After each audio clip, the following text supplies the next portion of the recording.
thi hul tangi zo ting mil tangi na mil tangi nei eng bol na bang ana thu hi in khono min mangin lang gen thi khan khodi in gel data asangi kalum sitna hin gelin I chana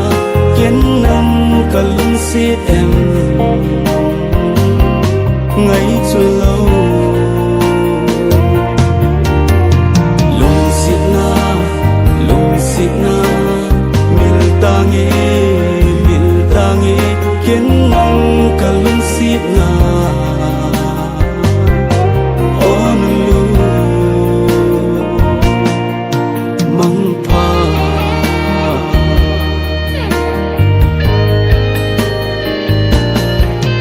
mil thei ding hileng mil tangi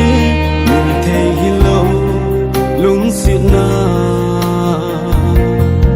kapi chu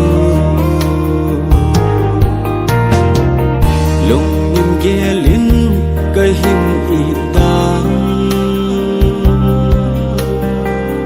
hin gel ki o ka ngai lu na ipilung gela ka mil ding ham ipilung gelin ka bang tang em ngày lai thil pi a hi le sang mai tangi lon hi chen hi ko asangi kalung sitna hin gelin I chana ken nan kalung sit em ngay chu lâu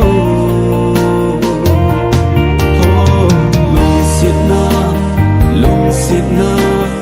mil tangi ken nam kalung sit na on lu mang pha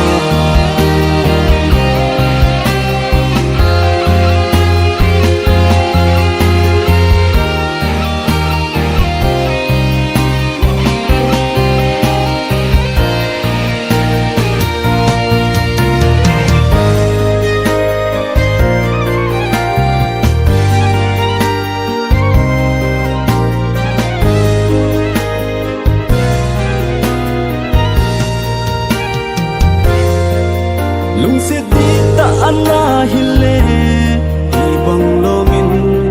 kapungi kahin kho bang tamai tan ka ngai chu lo nung gel da tan I khan kho cheng bang mil tangi na mil tangi kaphan hoi lai cheng a chu nung in o ki thei ding hi zong le o ki ta tang lung sit vang si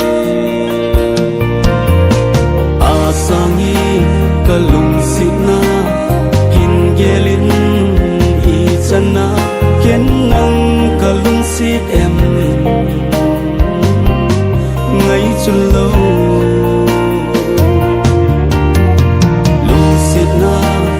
lung sit na mil tangi ken nam kalung sit na